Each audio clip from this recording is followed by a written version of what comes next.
287쪽 제일 밑에 무엇보다 이 문제가 매혹적일지라도 그게 맞죠?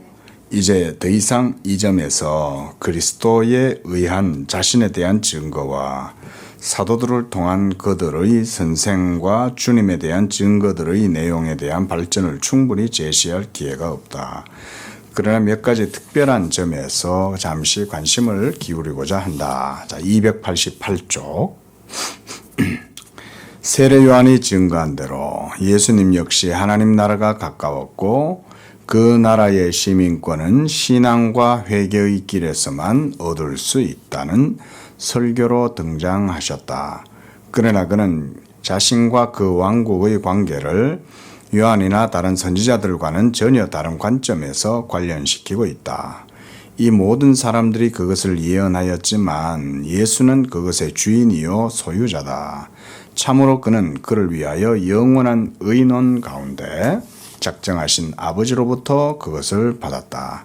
그 때문에 그것은 주권적인 능력으로 그의 제자들의 편을 들어 마음대로 지배하시는 자신의 왕국이다.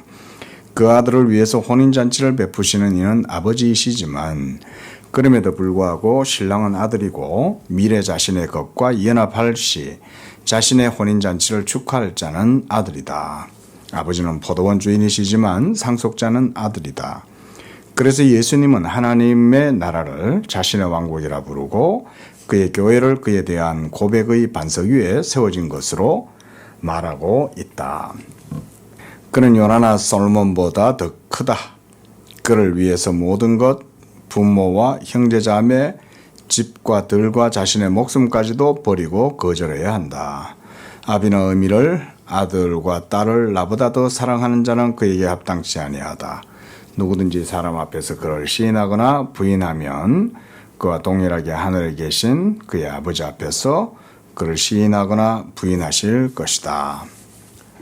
역사적 예수 연구에 대한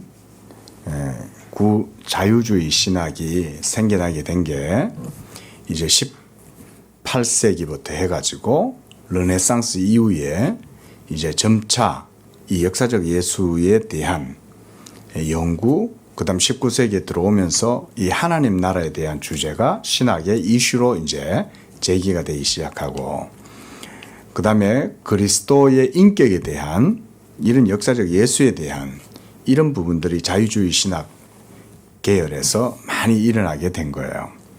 그러니까 16세기, 17세기에는 정통 개혁 신학이 발흥을 했다가 이게 르네상스 이후에 오면서 점차 이제 서양에서 특히 이제 독일이라든가 이런 유럽권에서 역사적 예수에 대한 비평학 이런 것들이 생겨나게 된 거예요.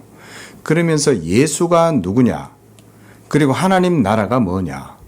이러면서 기독교 종교에 대한 그런 이제 이해와 접근들이 새로운 시각이 일어나게 된 거예요. 그래서 이제 지금 여기서 다 얘기할 수 없지만 무슨 리첼 학파라든가 또 슐라이 마흐라든가 이런 여러 이제 사람들이 많이 일어납니다. 다양한 신학자들이. 그런 신학자들이 일어나면서 했던 것들이 뭐냐면 예수에 대한 역사성, 그리고 기독교의 실존적 의미, 하나님의 나라가 뭐냐, 예수의 종교가 뭐냐, 그리스도의 인격이 뭐냐, 이런 것들에 대한 이해가 새롭게 제시가 되고, 그러는 가운데 무슨 이제 형태가 이루어지냐면 기독교 종교에 대한 그런 양식 비평, 본문 비평 이러면서 다양한 비평학들이 일어나게 돼요. 그러면서 성경이 이게 역사적 사실이냐, 예수는 역사적 실존 인물이냐, 그렇다면 이 예수를 어떻게 봐야 되냐, 이런 다양한 형태의 신학적 이해가 생겨나는데 결국은 성경 속에 있는 모든 그 기록들은 신화이고, 그리고 그런 신화적인 요소를 제거하고 난 다음에 성경을 봐야 성경 속의 역사적인 내용들을 바르게 볼 수 있다. 그래서 성경의 자료들 속에 비평학을 통해서 신화를 제거하는 작업을 하는 거예요. 한마디로 비신화화 작업들을 하는 거예요. 그렇게 하는 과정에서 역사적 예수가 드러나게 되겠죠. 신화는 제거되고, 가령 예를 들어서 박혁거세가 알에서 나왔어요? 그런 건 아니잖아요. 그러면 그런 신화적 요소들을 제거한다 이거죠. 이런 것들이 바빙크 시대 때 벌써 많이 일어났던 거예요. 그리고 바빙크는 바로 그런 시대 속에 지금 정통 개혁 신학을 세워나가고 있는 거예요. 어떻게 보면 참 대단한 상황 속에서 굉장히 대단한 그런 일들을 하고 있는 거죠. 모든 사람들이 다 휩쓸려 가지고 그렇게 기독교 신앙을 믿고 따라가고 있는데 바빙크는 그렇지 않다라고 얘기하는 거죠. 그 중요한 건 우리가 그러니까 그런 상황 속에서 바빙크가 정통 개혁 신학을 그대로 계승을 하고 그걸 세워 나갈 때, 그렇다면 바빙크의 주된 무기가 뭐냐 이거죠. 그죠? 딴 사람들은 다 저렇게 주장을 한단 말이에요. 그런데 바빙크는 그렇게 보지 않는다 이거죠. 그러면 왜 그렇게 보지 않느냐? 뭐 때문인가? 그 내용을 우리가 파악하는 게 중요하겠죠. 그렇죠? 그게 바빙크 신학의 흔들림 없는 보편적인 가치인 거죠. 그러니까 이제 이런 것들을 우리 읽으면서 한번 좀 그런 걸 생각을 해봐야 되는 거죠. 자, 288쪽에 방금 여기서도 보면 이제 하나님 나라에 대한 얘기가 나오고 예수의 인격에 대한 얘기가 나오는 거예요. 그래서 세례 요한이 증거한 대로 예수님 역시 하나님 나라가 가까웠고 그 나라 시민권은 신앙과 회개의 길에서 얻을 수 있다는 설교로 등장하셨다. 설교가 선포잖아요. 이런 선포의 문제들도 당시의 신학자들에게 있어서 굉장히 중요했어요. 선포가 가지는 신학적 의미 이런 것들을, 그래서 하나님 나라와 또 복음 선포와 이런 개념들이 새롭게 막 일어나게 된 거예요. 이게 옛날에 말하자면 전통적인 신학 안에서는 이런 주제들이 그때 당시까지도 별로 제시가 안 됐어요. 관심이 별로 없었어요. 그런데 이게 이제 역사적 예수 연구와 함께 캐리그마라든가 이런 주제들이 막 제기가 되고, 그러면서 이 복음 선포가 뭐냐, 예수의 인격은 뭐냐, 하나님 나라는 뭐냐, 이런 주제들이 막 부각이 된 거예요. 자, 그런데 우리 개혁신학 입장에서는 예수가 누굽니까? 우리는 기본적으로 예수는 삼위일체 가운데 제2위이신 성자 하나님이시고, 그 성자 하나님은 하나님의 또 실체요, 그 본체의 형상이시요. 우리 이런 식으로 이해를 하죠. 그런데 그들이 그렇게 안 보는 거죠. 예수가 가진 종교적 경험, 종교적 의식 이런 걸 이제 주목을 하는 거죠. 그리고 그의 그런 종교적 의식이 어디에서 나왔냐 이런 걸 따져보는 거예요. 자꾸. 그러니까 같은 길을 걸어갈 수가 없죠. 우리는 단순하게 예수는 하나님의 영원한 말씀 실체이고, 그리고 그 영원한 말씀이 육신을 입으셨고 육신을 취하셔서 인성을 취하신 다음, 그런 다음 그 신성과 인성이 연합되어져 있고, 이런 게 초대교회 때부터 해가지고 지금까지 있었던, 말하자면 정통개혁주의의 그리스도론이죠. 그리스도의 인격에 대해서 우리는 이렇게 이해를 하잖아요. 그래서 그리스도는 참 하나님이시고 참 사람으로서 연합되어져 있다, 이런 고백을 한단 말이에요. 그런데 이제 당시에는 이런 고백이 더 이상 이제는 의미가 없다고 느껴지는 거예요. 그거는 제대로 된 게 아니야. 뭐 말이 되냐? 어떻게 하나님과 인간이 하나가 되는 거야? 이런 것에서부터 시작해서 예수의 인격에 대한, 역사적 예수에 대한 이런 여러 가지 비평의 내용들이 쏟아져 나오기 시작하는 거예요. 그래서 나중에 결론은 역사적 예수는 없고 그냥 양심적이고 도덕적 종교로서, 윤리적 종교로서의 기독교밖에 안 남는 거예요. 착하게 사는 거, 뭐 이런 거. 결국 그런 식으로 가는 거죠. 소위 이제 리칠이라는 학자가 이제 결국은 윤리적 기독교, 그리스도는 우리의 윤리의 모범이다. 뭐 이런 식으로 이제 얘기는 하는데, 윤리의 모범이긴 한데 그가 우리가 예수님을 윤리의 모범 정도로 따릅니까? 그런 건 아니잖아요. 예수가 바로 우리에게 생명이고, 예수가 바로 우리에게 의가 되고, 예수의 죽으심이 우리의 모든 죄에 대한 속함이 되고 만족이 되고, 이런 것들이잖아요. 이런 게 이제 정통 개혁 신앙과 초대교회 때부터 있어온 사도적 신앙 고백과 일치하는 거죠. 모두가 다. 16세기, 17세기 정통 시대 때의 그리스도론과 계속 일치하는 거예요. 그런데 이런 것들이 이제 18세기, 19세기, 20세기로 들어오면서 자유주의 신학이 발흥하고 그런 가운데에 이제 이런 도전에 직면을 하게 된 거죠. 그 속에서 바빙크가 정통 개혁 신학을 주장하고 있는 거거든요. 지금 요 맥락이 그런 맥락이라고 생각이 됩니다. 자, 그 다음 문단. 하나님의 왕국. 지금 여기 킹덤 오브 갓이잖아요. 하나님의 나라에 대한 내용들을 얘기하지 않습니까? 자, 그래서 예수님이 자신에게 돌리신 이런 높은 지위에 그의 모든 말과 행동들이 일치한다. 지금 바빙크 설명들을 방금 제가 말씀드린 그런 견지에서 우리가 이걸 읽어 나가야 돼요.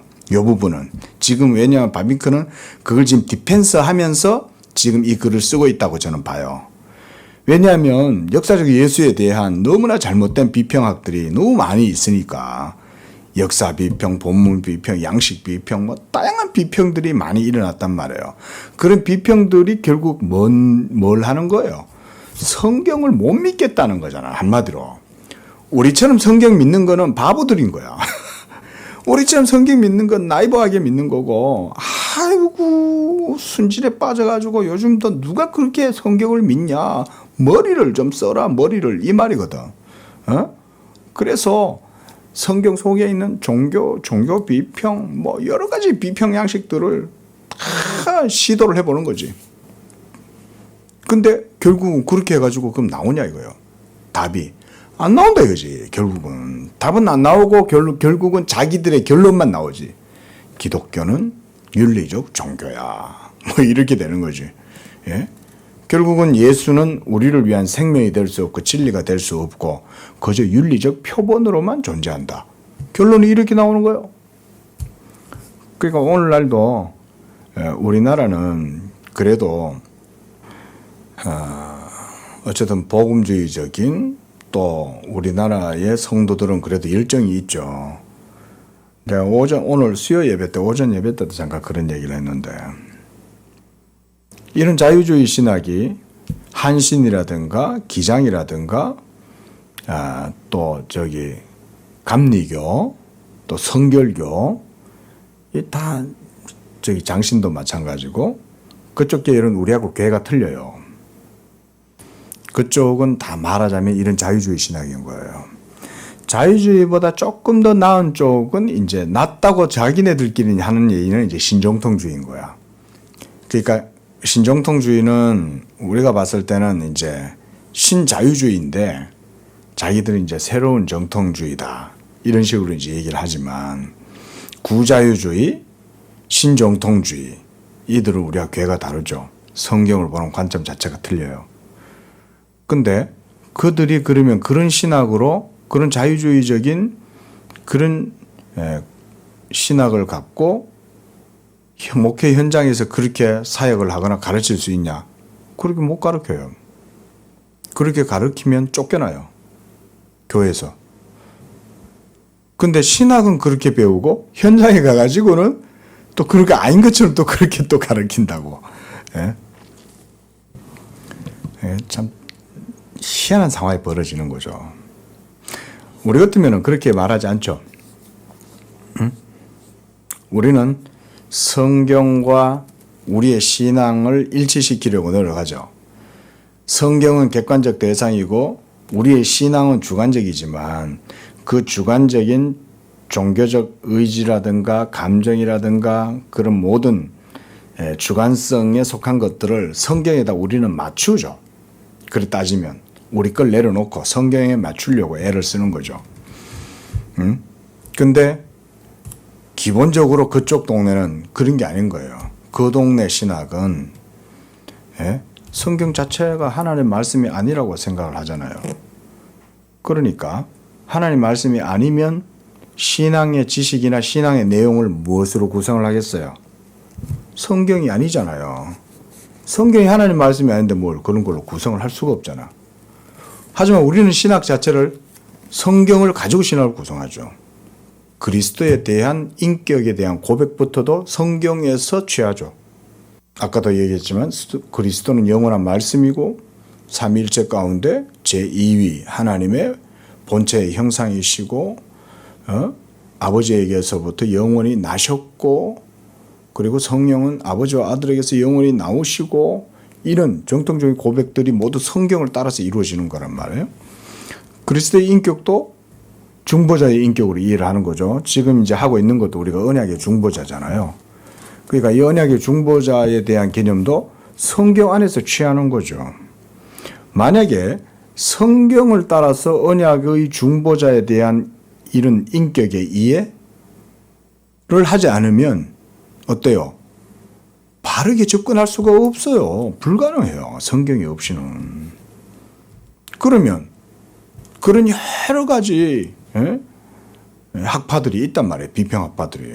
그럼 그런 비평적인 관점을 갖고 그리스도를 그럼 바르게 읽어낼 수 있냐? 어디서? 못하잖아. 근거가 이건데 이 근거를 떠나서 그리스도를 자기네들이 객관적으로 뭔가 부각시키고 형상화하겠다. 되냐 이거예요. 그러니까 뭐 말하자면 이제 위보 맨시, 뭐 초인 이런 개념들이 나올 수밖에 없는 거고, 결국은 종교적 천재 이런 식으로 예수를 볼 수밖에 없는 거죠. 우리가 뭐 불교의 고타마, 뭐 붓다, 그럼 그 사람하고 성경하고 무슨 상관이 있어요? 그가 역사적 인물이었다 할지라도 성경하고는 전혀 상관없는 인물이죠. 거저 역사 속의 종교의 하나의 창안자죠. 근데 성경을 갖고 예수님을 안 보면 그 예수를 어떻게 이해하냐 이거예요. 그러면 매나 부처하고 비슷한 동급에 놓고 생각할 수밖에 없죠. 그러니까 예수도 그냥 종교적 천재고 붓다 같은 그런 사람 중에 한 사람이야. 이렇게 보는 거지. 그게 기독교적 이해냐. 무엇보다 그렇게 보면 구원의 모든 교리가 다 깨지죠. 그렇잖아요. 예수의 인격을 신성과 인성의 연합 가운데서 보지 않으면, 그 실체적으로 보지 않으면 모든 것들이 다 깨지죠. 바로 그런 문제를 바빙크는 정확하게 보는 거죠. 그 당시에 벌써. 현대에서 신학하는 사람들조차 소위 복음주의 진영에 있다는 신학자들조차도 아직도 그런 개념 하나도 정립을 못하는 거예요. 왜 그러겠어요? 뭐 때문일까요?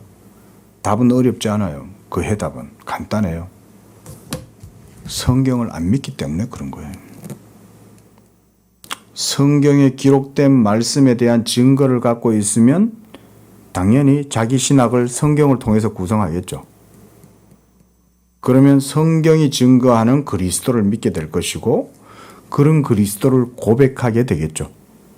그런 그리스도를 고백하면 신인성 위격의 연합을 말하지 않을 수가 없어요. 예수님은 하나님의 아들이시며 사람의 아들이시다. 그래서 인자가 되신다. 사람의 아들이 되신다.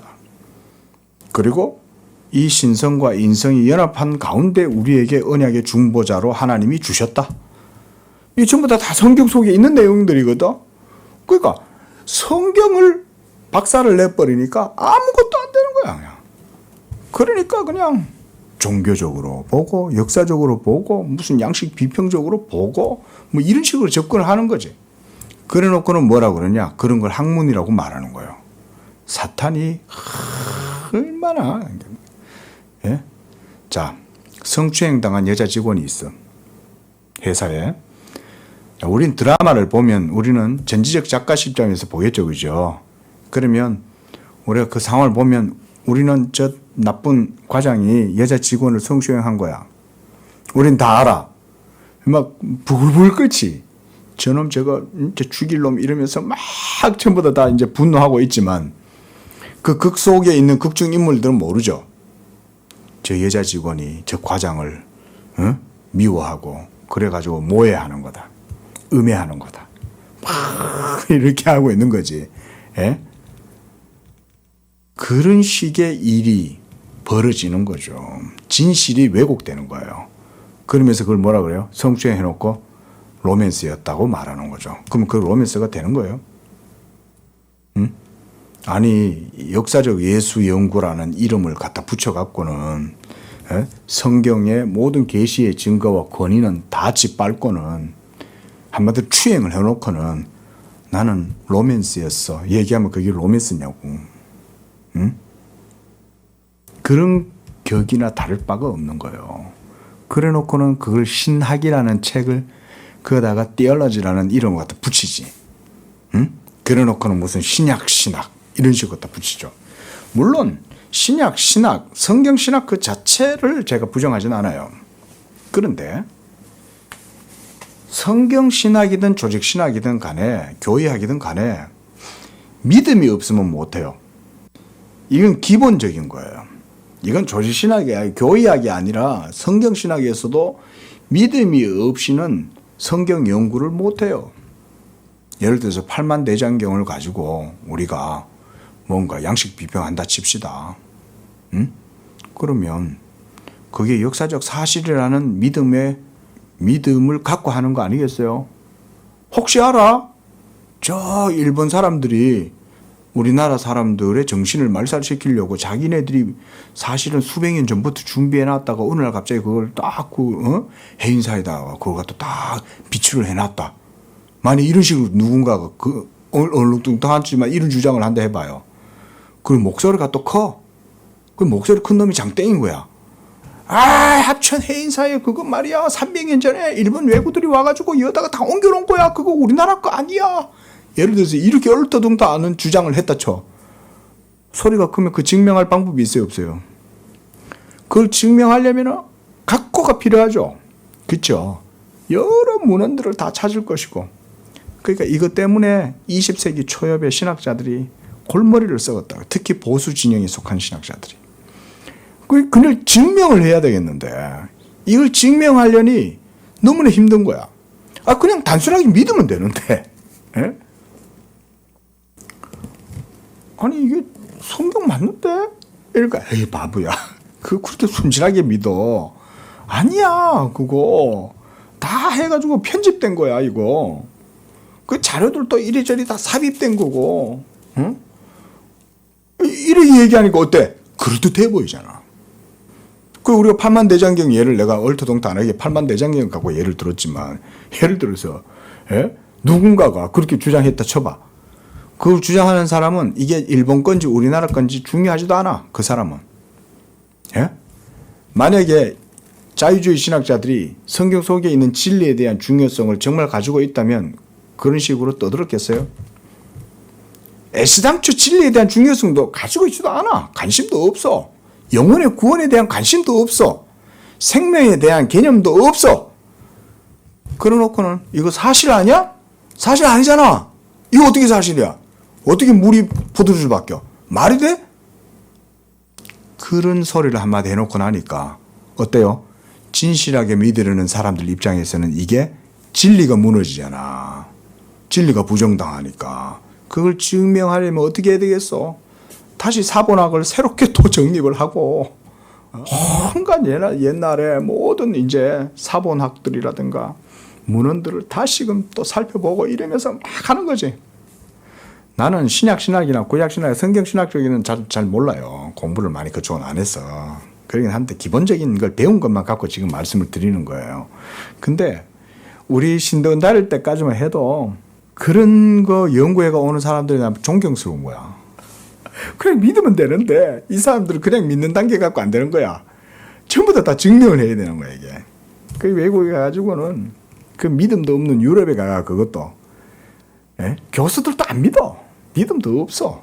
그런 교수들 밑에 가가지고는 보수 신앙을 갖고 가갖고 그 속에서 진리의 파편을 찾으려고 그리고 골머리를 썩다가 들어와가지고는 하는 거지. 자, 근데 교회학자들은 좀 더 단순한 입장을 취해요. 조직신학자들 입장은 뭐냐면, 조직신학적으로 딱 보면 믿음이 없으면 인식 자체가 불가능한 거야. 이게 조직신학적인 이해죠. 응? 믿음이 없이 인식이 제대로 이루어질 수 없고, 믿음이 없으면 인간의 선험성으로도 믿음을 구성할 수 없어요. 이게 조직신학적인 입장이에요. 그런데 이 세상 사람들은 선험적인 의식을 갖고 이런 걸 가지고 믿음의 의식도 자기가 구성한다고 생각하잖아요. 근데 교회학 입장에서는 그게 아니거든요. 믿음 자체도 성령의 역사, 말씀에 의해서 이루어지는 거고, 그런 믿음에 의해서 우리가 고백하게 되고, 그런 믿음이 우리 속에서 역사함으로 성경의 증거와 일치하게 되고, 그래서 우리가 이 성경을 참이라고 받아들일 수 있는 거예요. 예? 이게 교회학, 그러니까 정통교회학이죠. 예? 신정통주의나 이런 사람들이 하는 교회학이 아니고, 그러니까 그렇게 보면 간단한데, 이게 못 믿으니까 결국은 문제가 되는 거야. 못 믿으니까 다른 과학적 툴을 갖고 이거를 막 분석을 해보고 비평을 해보고, 그렇게 해서 뭔가 어떤 정당한 어떤 결론에 도달할 수 있을 것처럼 막 하지만, 어때요? 지금 100년이 지났잖아요. 결론이 나왔나요? 결국 교회학자들의 전제가 여전히 견고하게 세워져 있죠. 믿음이 없으면 도달 못하는 거예요. 믿음이 없으면 성경에 대한 참지식에 도달할 수 없다는 사실만 증명될 뿐이죠. 시간이 지나도. 성경의 원본의 그런 어떤 권위라든가 이런 것들을 증명할 수 있냐고요. 신앙의 참된 근거를 증명할 수 있냐고요. 성경 없이 증명할 수 있냐고요. 성경 없이. 성경 없이 우리가 믿는 믿음의 그런 어떤 정합성, 이런 것들을 갖다가 증명할 수 있냐고. 성경이 아니면 증명 못해요. 결국 그렇게 보면 교회학자들의 주장이 틀리지 않죠. 여기서 말하는 교회학자란 정통신학자들을 얘기하는 거죠.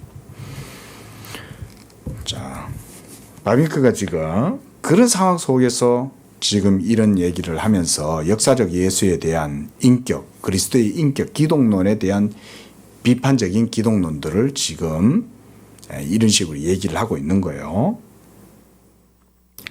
그래서 자, 계속 읽어봅시다.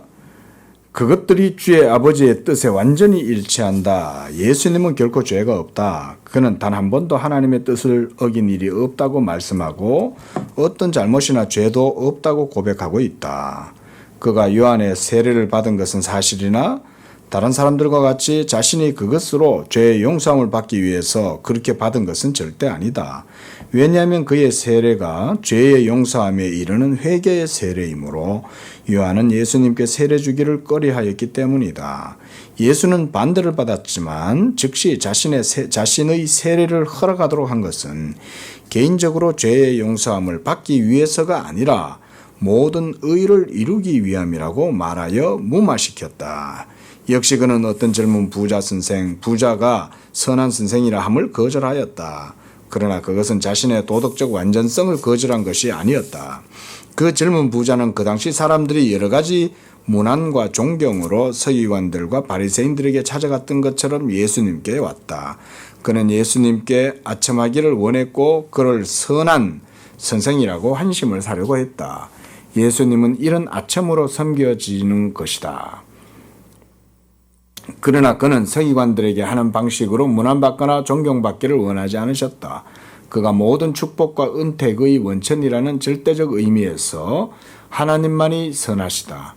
따라서 예수님은 여기에서 결코 그의 도덕적 완전성을 거절한 것이 아니고 젊은 부자의 아무 생각 없는 아첨에 대해 반대를 행한 것이다. 겟세마네 동산에서도 그의 인성은 그를 기다리고 있는 그 고난까지 내다보았고 이 잔이 지나가기를 허락하고자 기도함으로 그 실제성을 증명하였고 동시에 그는 절대 순종과 복종을 보여 나의 원대로 마옵시고 아버지의 원대로 하옵소서라고 청원하였다.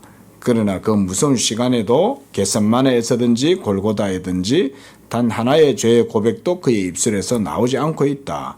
그 반대로 그가 존재하고 말하고 행하는 모든 것은 하나님의 거룩한 뜻에 완전히 일치하고 있다. 그가 하나님과 그의 왕국에 대해 말과 행위로 계시하신 모든 것들이 아버지로부터 그에게 주어졌다. 자, 방금 우리가 읽었던 그 문단에서 세 번째 줄에 하나님의 거룩한 뜻에 완전히 일치하고 있다. 그 다음 그 앞에서 읽었던 문단 거기도 두 번째 줄에 보면 그것들이 주의 아버지의 뜻에 완전히 일치한다. 이런 부분들은 우리가 이제 좀 주목을 하면서 읽어야 됩니다. 예수님의 인격과 사역. 예수님의 인격과 사역은 하나님의 뜻에 완전한 뭐라는 거예요? 완전한 일치인 거예요. 그래야만 하나님의 뜻을 이루죠. 그죠? 완전한 일치가 되어져야 되니까. 바빙크는 이런 점을 주목하면서 글을 쓰고 있다. 제가 그 말씀을 드리고 싶어요. 그래서 완전히 일치하고 있다는 거예요. 완전히 일치하고 있다. 그래야 그리스도의 순종을 통해서 하나님의 의를 만족시킬 수 있죠. 그죠? 이거는 바빙크뿐만 아니라 기본적으로 우리 개신교 정통신앙에서 고백하는 거예요. 이런 게. 여기에서 아들의 순종이 아버지의 뜻을 성취하는 것으로 나아가는 거예요. 아버지의 뜻에 완전히 일치하려면 그리스도가 죄가 있으면 돼요, 안 돼요? 우리와 같은 죄의 이런 죄를 가지고 죄성을 갖고는 이걸 할 수 없죠. 그러니까 그리스도는 죄가 없는 거예요. 죄가 없다는 얘기를 계속 하고 있는 거예요, 지금. 예수가 십자가에 못 박힌 것도 자기 죄 때문에 죽으신 게 아니죠. 그렇죠? 우리의 죄 때문에 죽는 거예요. 자, 그 밑에도 읽어봅시다. 그의 가르침은 무미건조하고 재담적이고 스콜라적인 서기관들과 같지 않았고 권위 있는 자와 같고 하나님 자신으로부터 완전한 예언적 권위를 받았던 자와 같다. 그 같은 권위가 그의 행위 안에 명백해졌다. 그는 하나님의 영을 힘입어 하나님의 손을 힘입어 귀신을 잡아내고 죄를 사하는 권세가 있고 자신의 생명을 버릴 권세도 있고 그것을 다시 얻을 권세도 있다. 그는 이런 모든 권세를 아버지로부터 받았다. 예수님이 이르는 모든 말씀과 그가 행하는 모든 사역들은 하나님의 명령대로이다. 여기 중요합니다. 이것도 좀 전에 얘기했던 요거하고 같은 맥락이에요. 자, 하나님의 명령대로잖아요. 하나님의 뜻이 바로 명령이죠. 하나님의 계명이라고도 할 수가 있습니다. 똑같죠? 하나님의 계명. 거의 결국 모두가 다 하나님의 뜻이죠. 그리고 예수님은 자기의 인격과 사역을 통해서 하나님의 뜻에 완전한 일치를 이루는 거예요. 예? 이거 중요해요. 왜 이렇게 하시냐? 바로 우리의 의를 위해서 하시는 거죠. 하나님의 의를 이루심으로써 우리를 대신하여 아담의 자리에 서시는 거죠. 아담의 자리에 서셔서 하나님과의 그 약정을 친히 수행하고 행하시는 거죠. 그래서 그리스도가 둘째 아담이 되시잖아요. 그렇죠? 마지막 아담. 그래서 마지막 아담으로서 아담의 자리에 서서 하나님의 모든, 여기 표현을 보면 하나님의 명령대로 모든 일들을 다 하는 거죠. 그 다음에 성경 구절들 다 붙여놨죠. 그렇죠? 자, 요한복음 5장 19절, 20절, 30절 한번 찾아볼까요? 이거 바빙크가 인용 성경의 구절들을 다 다뤄놨으니까 관주를. 자, 먼저 한번 요한복음 5장 19절 말씀 한번 봅시다.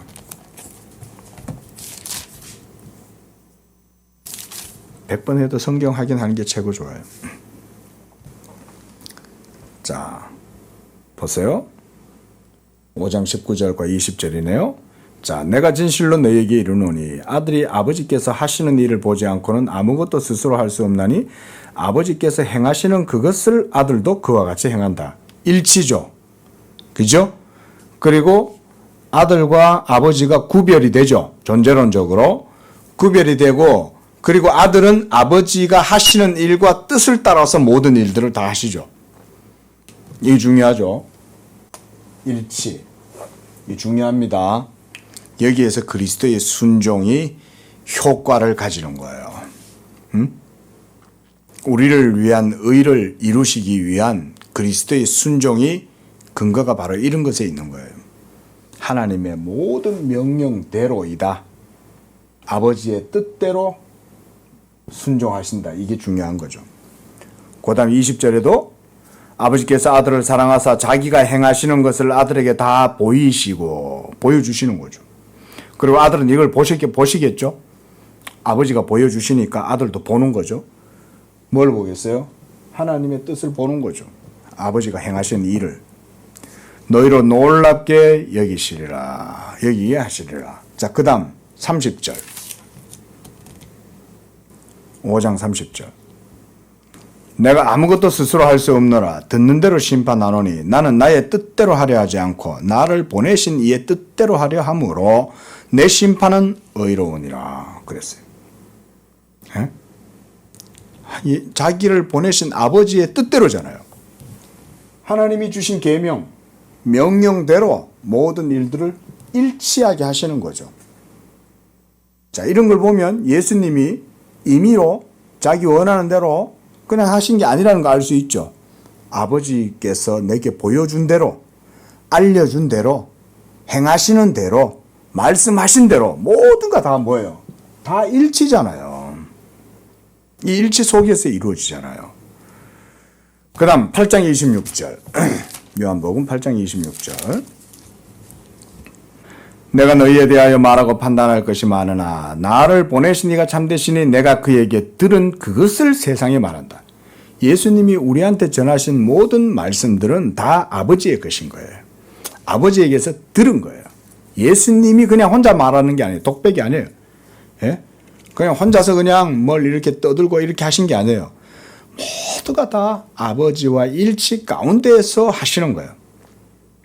전부 다 이런 얘기죠. 자, 28절에도 내가 스스로 아무것도 하지 아니하고 오직 아버지께서 가르치신 대로 이런 것을 말하는 줄도 너희가 알리라. 아버지께서 가르치신 대로 뭘 가르쳐 줬겠어요? 언제 가르쳐 줬어요? 영원 전에 삼일체 하나님 안에서 그 의논 가운데에서 그걸 가르쳐 준 거죠. 왜냐하면 아들은 아버지의 영원하신 독생자시잖아요. 영원한 아들이시잖아요. 그러니까 삼일체 하나님 안에서 영원 전부터 아시는 거예요. 다. 그 다음 38절. 나는 내 아버지에게서 본 것을 말하고 너희는 너희 아비에게서 들은 것을 행한다. 예수님은 내가 아버지에게서 본 것을 너에게 말한다. 전부 다 뭘 얘기하냐. 일치를 지금 말하고 있죠. 그 다음 12장 50절 봅시다.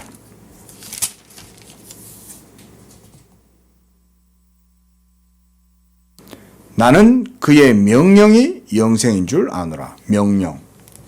이 명령이 언제 주어졌겠어요? 이 명령이 언제 주어졌어요? 율법이 모세의 율법이 주어졌을 때 그때 주어졌을까요? 아니에요. 영원 전부터 아버지께서 아들에게 주신 말씀이 있는 거예요. 너는 내 아들이라.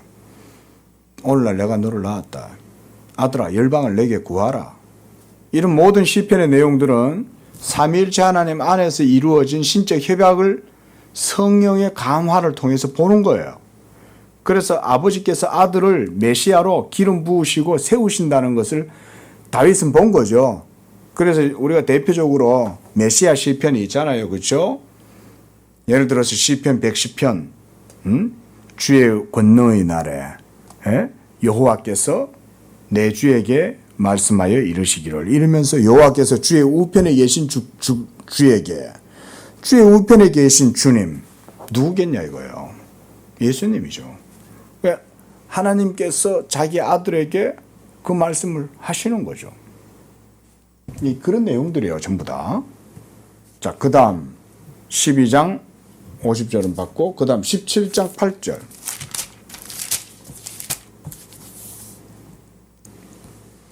나는 아버지께서 내게 주신 말씀들을 그러잖아요. 아버지께서 아들에게 주신 말씀이 있는 거예요. 그게 전부 다 뭐예요? 나는 아버지의 계명을 지켰고 나는 아버지의 명령대로 행하였고 들은 대로 행하였고 본 대로 행하였고 나는 아버지가 원하는 것을 내가 하고 다 그러는 거죠. 요즘 제가 이거는 좀 뭐 말이 쓸데없이 넘어가니까 텍스트를 넘어가니까 제가 굳이 말을 아끼려고 하는데 이미 여기에 지금 바빙크도 말을 하고 있으니까 제가 잠깐만 언급하고 가겠습니다. 능동적 순종에 대한 모든 것들은 다 뭐냐면 이런 거예요. 예수님은 하나님 아버지의 뜻에 순종하시는 거예요. 그리고 지금 바빙크도 여기에서 언급했듯이 하나님의 명령에 대한 내용이 모두가 이런 아들의 완전한 일치 가운데 순종 가운데 있는 거예요. 이 일치란 그리스도에게는 순종이죠. 아버지의 명령에 일치하게 하는 거잖아요. 나는 나의 원대로 하려 하지 아니하고 나를 보내신 아버지의 원대로 하려고 한다. 그거는 아버지의 뜻에 맞추겠다는 말이잖아요. 그걸 순종이라고 그러죠. 이런 게 모두가 다 능동적 순종의 근거예요. 능동적 순종은 요한복음에 가장 잘 드러나요. 응? 지금 방금 이 바빙크가 아주 잘 지적을 해준 거예요. 여기에서. 이게 전부 다 예수님이 아버지의 계명을 지킨 거예요. 근데 사람들이 요즘 능동적 순종을 반대하는 사람들 중에 논법을 주장하는 바를 가만히 보면 이런 얘기가 없어. 그냥 예수님이 율법을 순종했다. 그러니까 율법에 대해서 막 이렇게 비난을 하다 보니까 예수님이 율법을 순종해서 의를 이루고 그 의를 우리에게 주었다? 이야, 그게 말이 되냐? 뭐 이런 식의 논리인 거예요. 근데 어때요? 지금 방금 우리가 봤듯이 예수님은 예수님이 말씀하시잖아요. 그죠? 예수님이 나는 아버지의 명령대로, 아버지의 계명대로, 내게 이르신 말씀대로 계속 그 얘기하죠. 그게 뭐겠어요? 그게 구약시대 때 모세를 통해서 율법의 형식으로 주어진 거예요. 예? 모세의 율법을 지켰다라는 표현보다 아버지의 계명을 지켰다라고 생각하면 능동적 순종이라는 당위성은 분명하게 드러나죠. 예? 왜냐하면 성경이 분명히 말씀하잖아요. 예수님이 자기는 아버지의 계명을 지켰다고. 응? 그럼 또 무식해가지고 또 아이고 율법하고 아버지의 계명하고 어떻게 같냐고 또 이런 식으로 그럼 주장할 거예요. 그러면 예? 그럼 모세가 받은 율법은 모세의 율법이에요? 하나님의 율법이에요? 그 대답하는데 어려워요? 시내산에서 그 율법을 부여한 게 누구예요? 하나님 자신이시잖아요. 하나님 자신이 부여한 그 율법하고 자 한번 따져봅시다. 그래. 응? 자 시내산 언약이라고 칩시다. 자 시내산에서 하나님께서 모세에게 두 돌판을 주셨죠. 에? 우리가 그걸 그냥 율법으로 합시다. 자, 이 율법과 지금 요한복음의 성경 구절들을 우리가 보면서 거기에서 말씀하신 예수님 말씀하신 하나님의 명령, 계명, 하나님의 뜻, 이런 모든 것들, 이런 것들이 율법하고 같은 거예요, 다른 거예요? 이거부터 한번 얘기해 봐요. 응? 어떻게 이게 틀리냐고. 이 율법은 그럼 시내산에서 모세가 만들었는 거예요, 이거를? 모세가 지가 혼자 가서 산 위에서 그냥 조각해가 내려온 거냐고요. 예? 그게 아니잖아요. 하나님이 친히 손으로 써준 거 아니에요. 그럼 하나님이 친히 돌판에다가 새겨가지고 명령해 주신 이 율법의 계명하고 예수님이 말씀 이 율법의 계명하고 다르냐고요. 그러니까 내가 이래 보면 성경을 제대로 안 봐. 응? 전부 다 자기 신학의 논리나 자기 선입견을 가지고 그렇게 보는 거예요. 예수님은 바빙크 같은 신학자가 되니까 이렇게 얘기하는 거예요. 응? 중요한 얘기 아니에요? 아버지의 명령에 일치해가지고 완전한 순종을 한 거 아니에요? 일치돼야 되잖아요. 이 일치가 없이 하나님의 뜻이 이루어지겠냐고요. 하나님은 완전한 공의를 원하잖아요. 그죠? 완전한 만족을 원하시는 거 아니에요? 하나님이? 응? 하나님이 죄를 털끝만큼이라도 있으면 그 인정하실 수 있어요? 그게 하나님의 완전성 아니에요. 응? 그리고 그것이 바로 공의의 요구잖아요. 율법 공의가 요구하는 바가 그거잖아요.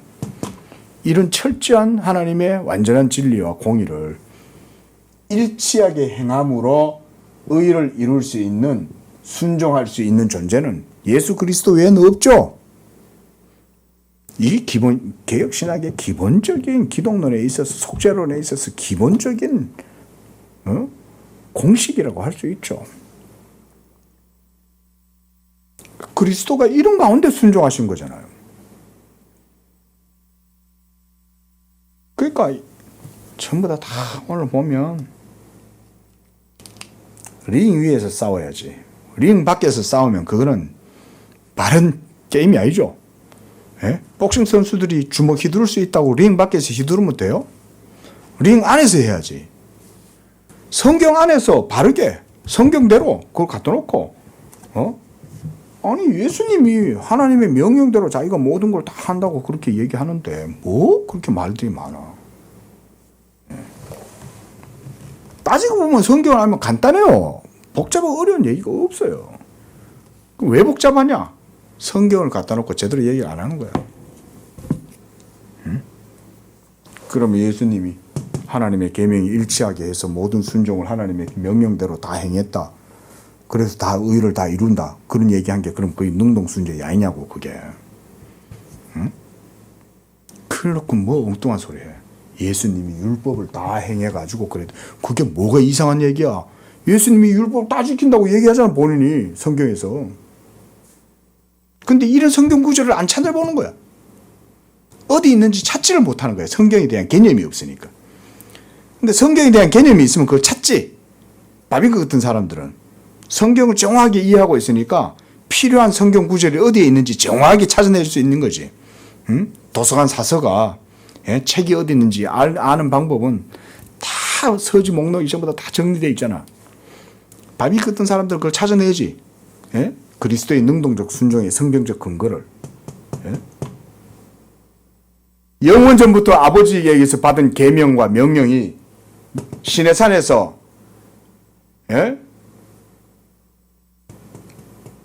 모세에게 주어진 그 율법하고 다르냐고요. 어떻게? 안 다르잖아요. 영원전에 삼일체 하나님 안에서 아버지께서 아들에게 주신 그 명령을 명령이 어떻게 율법하고 다를 수 있냐 이거죠. 율법이 형식으로 주어진 거죠. 이게 이스라엘 백성들에게 나타난 거잖아요. 이게 나타난 거죠. 응? 이게 원래는 사실은 시간적으로 하면은 이게 먼저죠. 그렇죠? 왜냐하면 영원전에 세상이 있기도 전에 창조되기도 전에 삼일체 하나님 안에서 영원한 의논이 이루어졌잖아요. 그래서 그 협약 가운데에서 아버지가 아들에게 주신 자들을 따라서 하겠다라고 하는 이런 계명과 명령이 주어진 거죠. 그리고 이 계명과 명령이 그러면 율법하고 다르냐고요. 다르지 않고 이게 그대로 이게 투사가 됐겠죠. 그대로 여기에 투여가 됐겠죠. 그래서 그것이 모형과 상징과 또 의식이라든가 이런 규례들로 하나님이 주신 거죠. 뭘 보여주려고? 이거 보여주려고 그랬던 거죠. 이게 아버지의 계명은 생명이죠. 이렇게 봐야죠. 이렇게 보면 다 풀리잖아.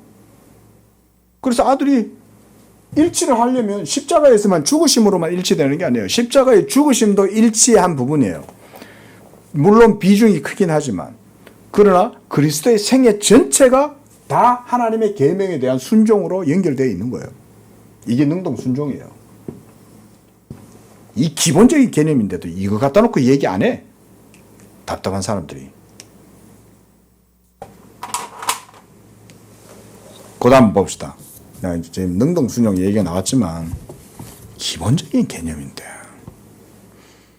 그래서 그 밑에 아버지의 뜻을 행하는 것이 그의 양식이다. 예수님이 자기의 양식. 예? 그래서 그는 그의 생애 마지막에 그가 아버지를 영화롭게 하였고 그의 이름을 나타냈고 그의 사역을 끝마쳤다. 모두가 다 하나님 말씀대로 행했다는 거잖아요. 그리고 예수님은 자신을 그의 인격과 말과 역사와 그의 왕국 안에 둔 이런 관계는 그의 메시아적 성격에 표현되어 있다. 오늘날까지 오랫동안 예수님은 자신을 약속된 메시아로 생각하였는가? 그리고 그렇다면 그가 어떻게 이런 의식에 도달하였는가에 대한 많은 탐구가 있어 왔다. 이게 바로 역사적 예수 연구인 거예요. 이런 것들이 뭐 하르나기라든가 이런 많은 사람들이 이런 걸 하는 거예요. 자, 아무 편견 없이 요한복음뿐 아니라 마태, 마가, 누가 등 복음서들을 읽는 사람들은 누구든지 이 첫 번째 사실에 대해 그들의 마음에 의심하지 않는다. 어린아이와 같이 성경을 보면 의심하지 않는 거예요. 지금 그 얘기하고 있는 거예요. 이렇게 본문 비평한다 그러고 성경을 갖다가 다 찢어 발기해가지고 그 속에서 신화적 요소는 제거하고 뭐 이러면서 뭐가 참 종교냐, 뭐가 참 신앙이냐 이런 얘기를 한다는 거예요. 무지해가지고. 그게 학문이 아니에요. 그게 믿음이 없어서 그런 거지. 옛날에는 그게 학문인 줄 알았어. 응?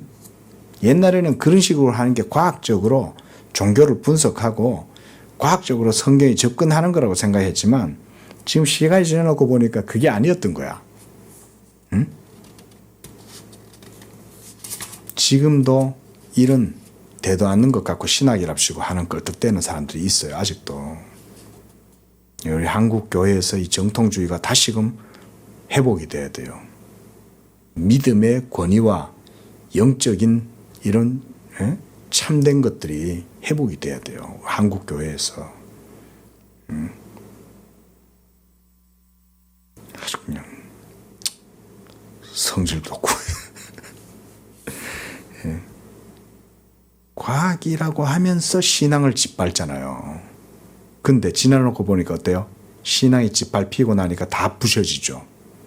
그러면 과학이 신앙을 짓밟고 일어서면 삶이 인간이 세워지냐? 아니에요. 이거를 사탄이 미리 알고 손수치는 거지. 야, 얘네들 조금만 머리가 발전하면 신앙이 이성보다 위에 있다는 걸 알게 될 것 같아. 그 전에 아예 그냥 싸그리 다 무너뜨리자. 전략을 이렇게 세운 거지, 사탄이.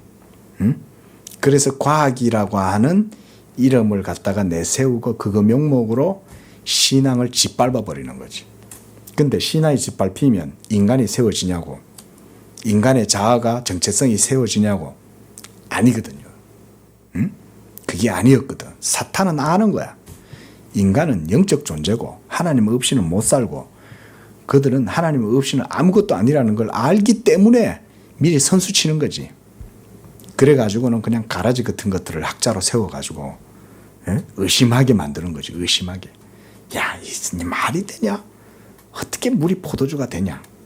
어떻게 처녀에게서 아들이 태어났다 남자가 사람이 나왔다고 그렇게 믿냐? 바보냐? 이러면서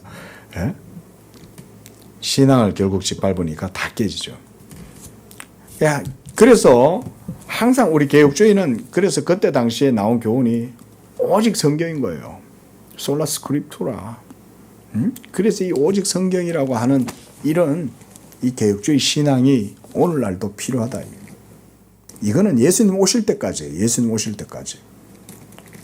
우리 성도님들도 늘 그렇게 기억을 하세요. 오늘 딴 얘기를 좀 많이 했는데 조금만 더 봅시다. 자, 289쪽 제일 밑에 문단. 아무런 편견을 그건 받고. 자, 그 다음 페이지 보면 그 제일 밑에 줄. 그는 주는 그리스도시요 살아계신 하나님의 아들이시다라는 베드로의 고백을 받아들였고 그 안에서 주님의 아버지의 계시를 보았다. 세베대의 아들의 어머니의 기도는 예수님은 메시아라는 신화에서 나왔고 이런 의미에서 예수님은 그것을 받아들였다고 대답하셨다. 이 지금 전부 다 그런 얘기예요. 이게 지금 바빙크가 지금 계속 이 성경론을 말하자면 우리 개혁주의 성경론을 지금 계속 지금 표현을 하고 있는 거예요.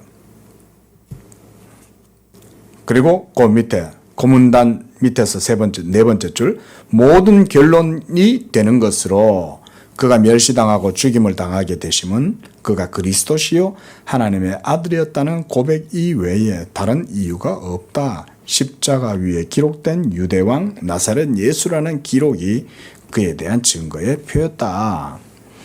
또 다른 문제는 예수님이 어떻게 어떤 길을 따라서 그가 메시였다라고 하는 이런 의식에 이르렀는가 하는 것이다. 이게 이제 예수의 그 종교적인 그런 어떤 특성에 대해서 얘기하는 거죠. 예수의 의식에 대해서 얘기하는 거죠. 이것도 사실은 고대에 벌써 이단들이 주장하던 거예요. 그 예수는 자기가 하나님의 아들, 신의 아들이라는 자의식을 어떻게 가지게 되었을까? 이런 식으로 이제 얘기를 해보는 거죠. 근데 어떻게 가지게 되었어요? 자의식을 자기 스스로 만들어낸 거예요? 그게 아니잖아요. 신성과 인성이 연합되어져서 이미 그 한 인격 안에서 그리스도 자신이 자기가 아버지의 독생하신 아들이라는 걸 아는 거죠. 왜냐하면 영원한 말씀이시니까. 나는 아버지를 보았고 아버지에게서 들었고 그가 행하는 대로 나도 행하고 이렇게 얘기하잖아요. 그런 의식을 그럼 뭔가 새로운 어떤 상황 속에서 만들어져야 되는 거예요. 그런 의식이. 그런 얘기죠. 그러나 오늘날 신학을 얘기하는 거예요. 당시의 신학. 그래서 일반적으로 상정되고 있는 가정은 예수가 처음 자신이 이에 대해 아무것도 알지 못했다. 자기는 그냥 평범한 사람이었던 거야. 근데 붙다가 어느 날, 이 돌을 닦다가 그걸 깨달았다는 거지. 그 의식에 도달했다. 예수도 아마 그랬다 이거지. 그래서 이 사상은 후에 그의 세례 후 혹은 그보다 더 뒤인 베드로의 고백 뒤에 그것으로 말미암아 그에게 형성되었다는 주장이다. 이런 게 신학자들이 한다는 게 이런 거예요. 이런 생각을 하고 있는 거죠. 자, 앞서 제가 다시 얘기 안 할게요. 모든 게 어디서 시작된 거예요? 이런 어처구니 없는 상황이 성경을 받아들이지 않았기 때문에, 믿음이 없었기 때문에 이런 주장을 하고, 그리고 사람들은 또 어떻게 한다? 성추행이라고 생각하지 않죠. 그건 로맨스라고 생각하는 거예요. 예? 성경을 갈기갈기 다 찢어 발겨놓고는 내가 너 사랑해서 그랬어 이러는 거죠. 예? 그거나 다를 바가 없는 거죠. 그래놓고는 안 믿어놓고 자기의 합리적 이성을 정당화시키죠. 자기가 안 믿어가지고 이해 못해서 성경을 아무렇게나 갈기갈기 난도질을 해놓고는, 그래놓고는 나 과학적으로 한 거야 이렇게 얘기하면 되냐고요. 응? 그런 거예요 지금 이게. 응? 그리고 그는 그 사상을 강제적으로 받아들였거나, 이 다 예수님 얘기인 거예요. 예수가 이랬다라고 이제 가정을 하는 거예요 다. 혹은 완전히 수동적인 것은 아니었지만 종교적 도덕적 소명을 피할 수 없는 형식으로 견디어냈다는 거예요. 이게 예수의 인격 가운데 이런 의식이 임했다고 본 거예요. 이러한 동일한 모든 가정들은 성경의 증거나 예수님의 인격성의 본질과 직접적으로 모순이 되고 그 현실성과는 거리가 멀다. 거기에 의심할 것도 없이 그리스도의 인간적인 의식의 어떤 발전이 있었다. 왜냐하면 분명히 그가 그 지혜와 그 키가 자라가며 하나님과 사람에게 더 사랑스러워 가시더라 였기 때문이다. 그 자신의 인격과 아버지께서 그에게 하라고 맡기신 사역과 그가 세월호 왔던 왕국에 대한 그의 인간적인 통찰은 나사렛에 있는 조용한 그의 가정 속에서 그의 어머니의 지도 밑에 구약 성경의 도움으로 점점 더 조명되었고 깊어졌다. 그러나 소년으로서 그는 성전에서 이미 자신이 아버지의 집에 있어야 할 줄 알았다. 그렇죠? 벌써 예수는 내가 아버지의 집에 있어야 될 줄 몰랐습니까? 벌써 거기 이스라엘 신앙 안에서 예수님은 자기 자신이 아버지와의 어떤 관계에 있는지를 어려서부터 벌써 다 알고 있었는 거예요. 어떤 의식이 나중에 커갖고 생겨난 게 아니죠. 그렇죠? 더 나아가서 우리가 이렇게도 유추해 볼 수 있죠. 엘리자벳이 성령으로 잉태한 예수님을 잉태한 마리아가 엘리자벳의 집에 오니까 어때요? 그 뱃속에 있는 메시아를 엘리자벳의 태중에 있었던 세례 요한이 태한데도 그걸 인식하죠. 이런 거 어떻게 설명할 거예요? 응? 어떻게 태중에 있는 이제 막 잉태됐잖아. 마리아는 이제 착상된 거야. 근데 세례 요한은 한 6개월 벌써 이제 자란 거야, 태아가. 근데 그 태아가 어떻게 그 예수를 알아보냐 이거죠. 이런 거는 인간의 이해로 이해할 수 없죠. 응? 그런 작은 사건 하나가 우리에게 주는 의미가 다 있는 거죠, 성경은. 근데 우리는 보면 그냥 이야기처럼 생각하죠, 그냥. 무슨, 그죠? 이솝 우화 읽듯이. 예? 아이, 그랬나? 뭐, 웃기네? 뭐, 그런 일이 일어나냐? 뭐, 이럴 식으로 넘어가죠. 관심도 없고. 근데 하나님은 벌써 이럴 줄 알고 이런 걸 성경에다 다 기록해 놓은 거죠. 봐라. 어떻게 6개월 된 태아가 이제 막 씨로, 마리아의 태중에 착상된 그 메시아의 씨를 알아보냐. 성경은 그냥 술술술 이야기하는 것 같지만 어때요? 대단한 기록인 거죠. 근거를 남겨놓잖아요, 성경이. 예수님이 8살 때만 알았겠어요? 벌써 마리아의 태중에 있을 때부터 아는 거죠, 사실은. 6개월 된 세례 요한이 알아보잖아. 메시아라고. 그러니까 엘리자벳은 또 뭐라 그래요? 이 어찌 된 일인고? 내 주의 모친이 내 집에 왔다 이러잖아. 아니, 엘리자벳은 마리아는 자기 사촌 동생이지. 근데 이 사촌 동생이 내 주의 모친이란 거야. 예?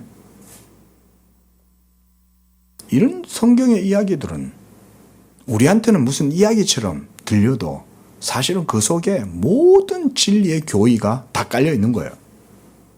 어때요? 믿으니까 그게 보이죠. 믿음이 없으니까 그런 사실들을 못 보는 거야. 오늘 여기까지만 하고요. 아까 능동순종하면서 요한복음도 우리가 잠깐 봤듯이 성경을 믿어야 그 속에 있는 서지 목록이 보이는 거야, 이게. 어디에, 책이 어디에 있고, 예? 능동순종에 대한 성경적 근거가 어떤 것이고, 그런 교의를 분명하게 논증해 줄 수 있는 성경 구절들이 어디에 있는가가 성경 속에서 찾을 수 있어요. 명백하잖아요. 안 믿어서 안 보이는 거예요. 자, 오늘은 여기까지 좀 표시해놔야 되겠다. 다음 주에 하니까. 네. 기도합시다.